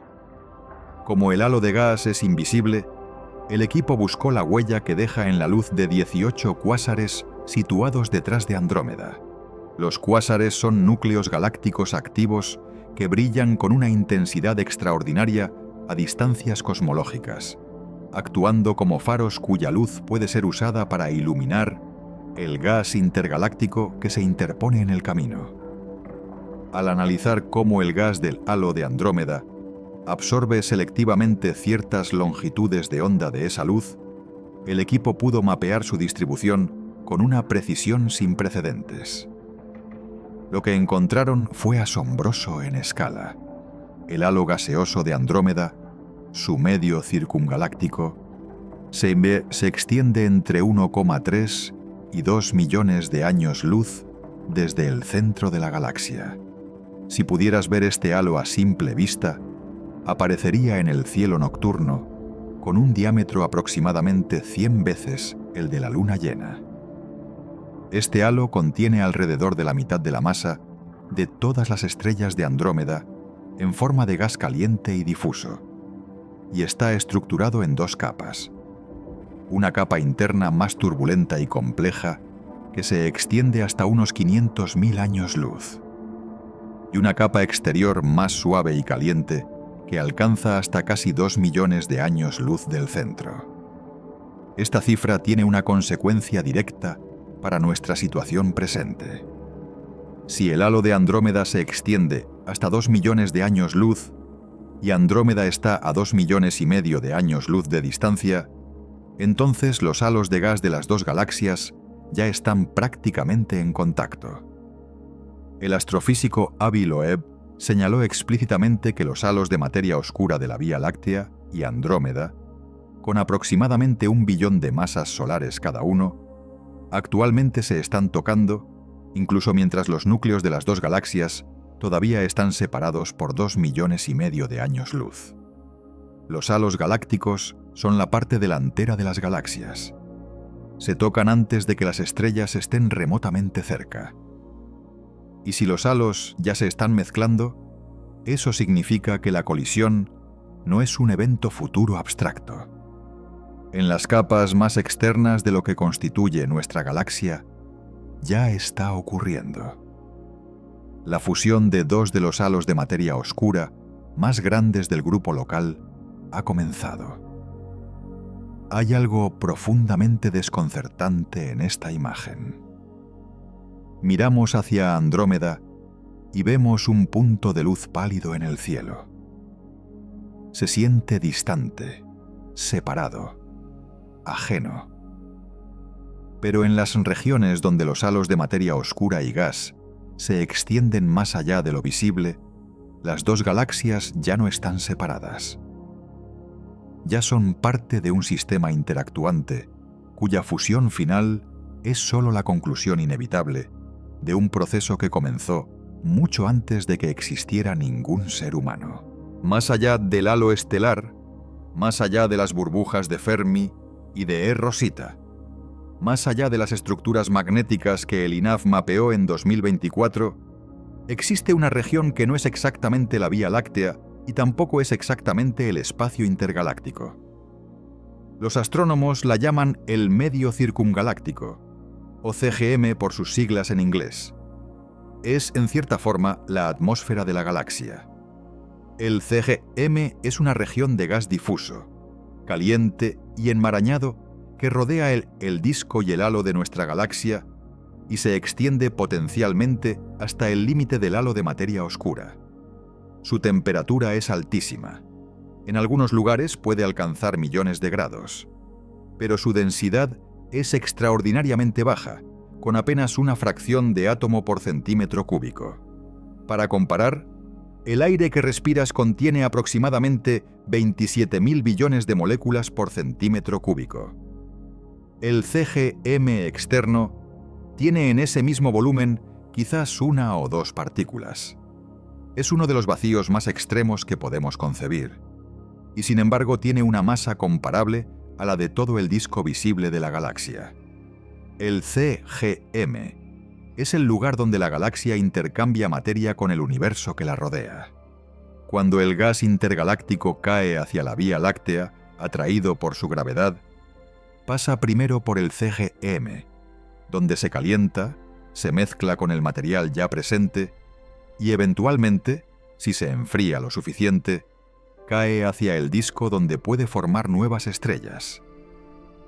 Cuando los flujos galácticos impulsan material desde el disco hacia el halo, y más allá, ese material también termina en el TGM, enriqueciendo esta región con elementos pesados, antes de que parte del material sea reciclado de vuelta hacia el disco en un ciclo que puede durar miles de millones de años. Esta región es difícil de observar directamente porque el gas que la compone es tan tenue y está tan disperso que emite muy poca luz. Los astrónomos la estudian principalmente de forma indirecta, analizando cómo la luz de objetos de fondo, cuásares lejanos, galaxias distantes, se modifica al atravesar el CGM. Al estudiar las huellas que el gas deja en esa luz, es posible inferir la composición, temperatura y movimiento del medio circungaláctico. El telescopio Hubble, con su espectrógrafo de rayos ultravioleta, ha sido fundamental para este tipo de estudio. Los elementos más abundantes en el CGM, como el carbono ionizado y el silicio ionizado, producen líneas de absorción características en el ultravioleta. El CGM contiene elementos que fueron sintetizados dentro de estrellas y luego expulsados por supernovas y vientos estelares hacia el espacio intergaláctico. También contiene material primordial, hidrógeno y helio del Big Bang que nunca ha estado dentro de ninguna estrella. En el CGM coexisten la materia más antigua del universo y los productos de miles de millones de años de evolución estelar. Es un archivo químico de la historia cósmica escrito en concentraciones de elementos tan diluidas que solo los instrumentos más sensibles pueden leerlo. Lo que el CGM revela sobre el metabolismo galáctico es sorprendente. Las galaxias no son sistemas cerrados que procesan su materia en ciclos perfectamente eficientes. Son sistemas enormemente ineficientes que pierden una fracción sustancial de su materia hacia el exterior con cada ciclo de formación estelar y muerte estelar, y que dependen de la acreción continua de material exterior para mantener su capacidad de seguir formando estrellas. La Vía Láctea. En su estado actual, forma aproximadamente 1 o 2 masas solares de nuevas estrellas por año. Para mantener ese ritmo indefinidamente, necesita un suministro continuo de gas fresco. Ese gas viene, al menos en parte, del CGM. Y hay algo poéticamente absurdo en esta imagen cuando la piensas hasta el final. Cada átomo de carbono en tu cuerpo fue sintetizado dentro de una estrella que explotó hace miles de millones de años. Ese átomo fue expulsado hacia el espacio. Pasó por el halo galáctico, quizás pasó por el medio circungaláctico, regresó al disco en una nube de gas que eventualmente colapsó para formar el Sol y los planetas. Y aquí está, en tu cuerpo, miles de millones de años después. La frontera entre tú y el halo galáctico no es tan clara como parece. Los átomos que componen tu mano pasaron por el espacio que existe por encima y por debajo del plano de la Vía Láctea. A finales de 2025, el astrofísico Tomonori Totani, de la Universidad de Tokio, publicó en el Journal of Cosmology and Astroparticle Physics un análisis de 15 años de datos del telescopio Fermi que produjo una de las afirmaciones más cautelosas y al mismo tiempo más potencialmente explosivas de la astronomía reciente. Totani encontró, después de modelar y sustraer con cuidado todas las fuentes conocidas de rayos gamma, incluyendo las burbujas de Fermi, la emisión difusa del disco galáctico y los rayos gamma procedentes de pulsares y remanentes de supernova, una componente residual que no debería estar ahí. Una emisión difusa de rayos gamma con una energía de aproximadamente 20 gigaelectronvoltios. 20.000 millones de electronvoltios. Una cantidad enorme incluso por los estándares de la astronomía de altas energías. Distribuida en una estructura de tipo halo alrededor del centro de la Vía Láctea. Esta distribución, según Totani, coincide notablemente con la forma esperada de la señal que produciría la aniquilación de partículas de materia oscura. Aniquilación. La palabra tiene peso específico en este contexto. Si la materia oscura está compuesta de WIMPs, las llamadas partículas masivas de interacción débil, que son el candidato teórico más popular desde la década de los 1980, estas partículas deberían aniquilarse cuando se encuentran con sus antipartículas en las regiones de mayor densidad del halo, liberando energía en forma de rayos gamma. La firma espectral de esa aniquilación dependería de la masa de la partícula de materia oscura. La señal que buscamos, la firma definitiva de que hemos encontrado materia oscura, tendría exactamente las características que Totani reporta haber detectado, y a una energía que corresponde a una masa de partícula de materia oscura que los teóricos habían señalado como plausible décadas antes de que el Fermi existiera. La reacción de la comunidad científica fue de cautela informada, no de entusiasmo precipitado. Jan Conrad, profesor de astrofísica de partículas en la Universidad de Estocolmo, señaló que es notoriamente difícil hacer este tipo de afirmaciones con datos de Fermi. La región del halo galáctico está llena de fuentes de rayos gamma mal entendidas, y distinguir una señal de materia oscura del ruido de fondo astrofísico requiere certezas sobre ese ruido de fondo que actualmente no tenemos. La historia de la búsqueda de materia oscura está llena de señales tentadoras que se disolvieron bajo escrutinio adicional. El exceso de rayos gamma en el centro galáctico, identificado por primera vez en 2009, lleva más de 15 años resistiendo tanto la confirmación como la refutación definitiva. Sin embargo, la señal del halo reportada por Totani tiene una diferencia significativa con el exceso del centro galáctico. Está en una región donde el fondo astrofísico es más bajo y más predecible. Si la señal persiste en análisis independientes con diferentes suposiciones sobre los fondos, la probabilidad de que sea de origen astrofísico ordinario disminuye. Los próximos años, con datos adicionales del telescopio Fermi y con análisis de equipos independientes, deberían permitir discriminar entre las hipótesis. Si la señal se confirma, sería el primer momento en la historia de la humanidad en que hemos visto materia oscura directamente. No inferida a través de sus efectos gravitacionales sobre estrellas y galaxias, sino detectada a través de los fotones que produce cuando sus partículas se destruyen mutuamente en el halo que rodea nuestra galaxia por arriba y por abajo.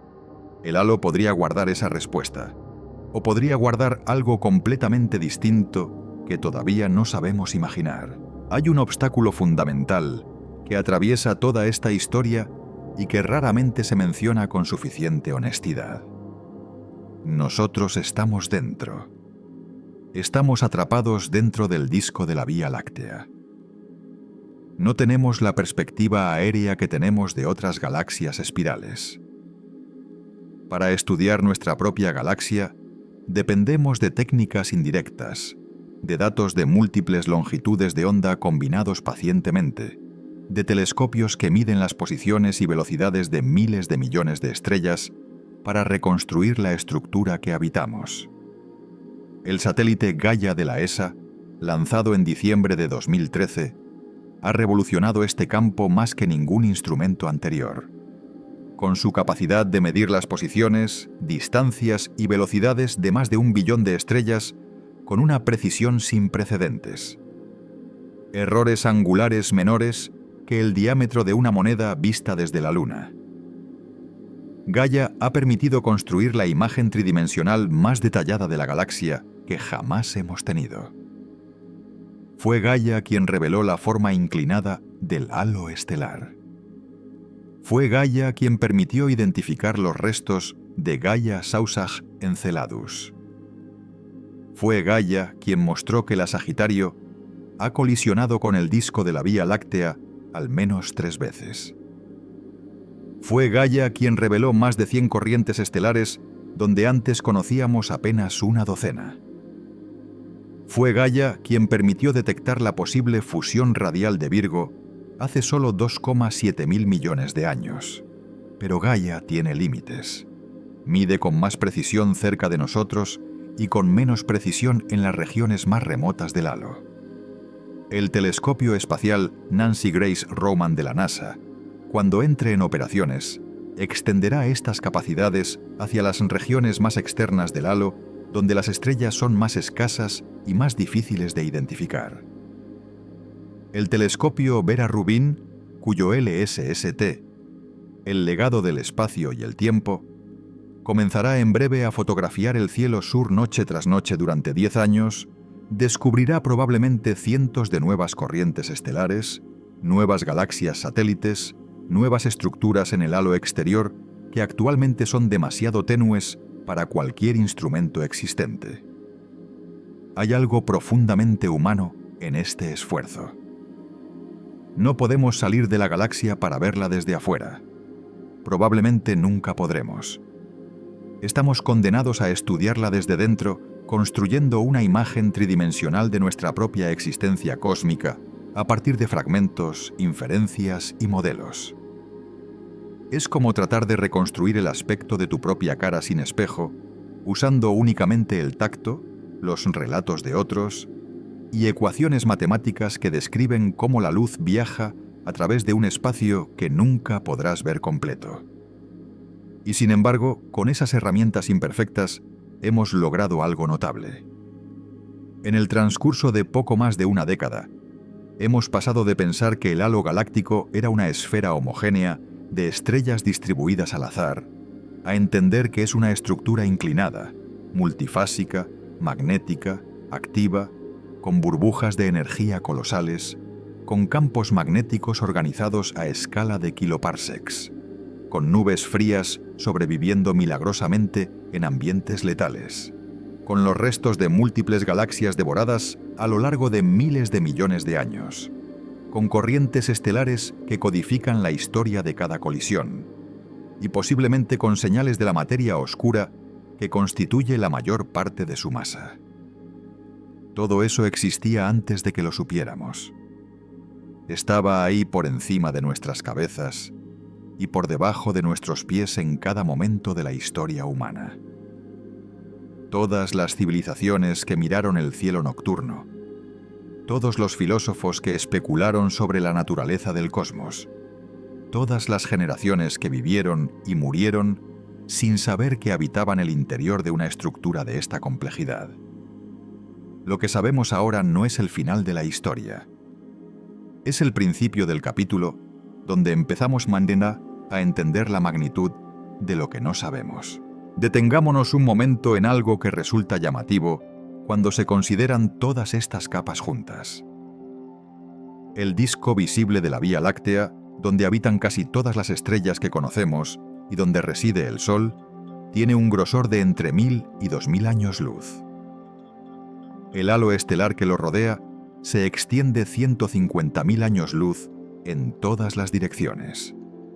El halo magnético alcanza más de 16.000 años luz verticalmente, pero forma parte de estructuras más amplias. Las burbujas de Fermi y Rosita alcanzan 45.000 años luz verticalmente desde el centro. El halo de materia oscura alcanza potencialmente 500.000 años luz en todas las direcciones. Y el medio circungaláctico se funde gradualmente en el espacio intergaláctico a distancias que ya se confunden con las del vecino galáctico más próximo. Si representaras la Vía Láctea en un papel y el disco tuviera el grosor de una hoja, el halo de materia oscura tendría un radio de varios metros. Todo lo que podemos ver directamente, el disco, sus estrellas, sus brazos espirales, todas las estructuras identificadas hasta ahora en el catálogo de Gaia, ocupa aproximadamente el mismo volumen que esa hoja de papel dentro de una estructura que tiene el tamaño de una pelota de ejercicio.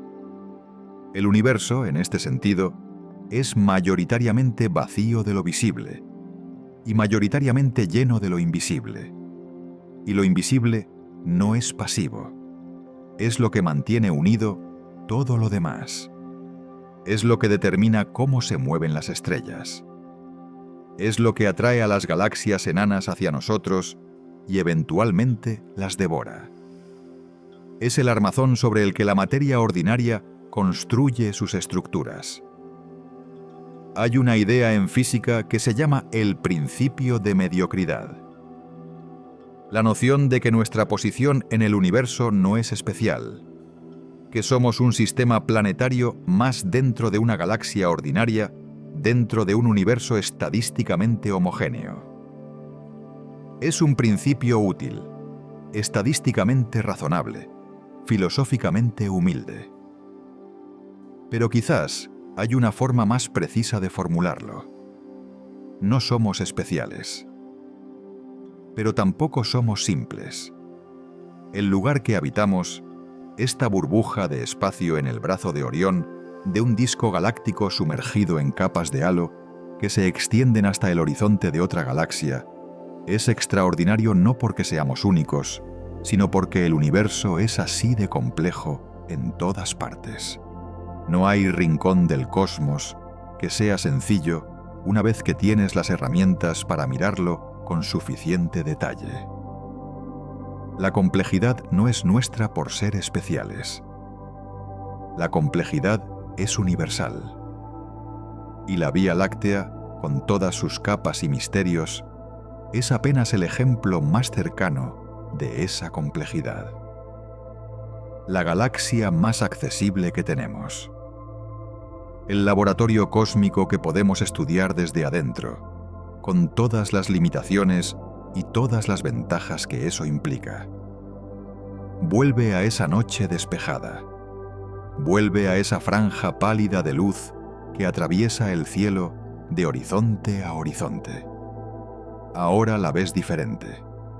Esa luz es el disco. Es la suma de cientos de miles de millones de estrellas vistas de lado desde dentro, cada una llevando consigo átomos que han pasado por explosiones de supernova, por el halo galáctico, por el medio circungaláctico y de vuelta al disco para formar nuevas generaciones de estrellas.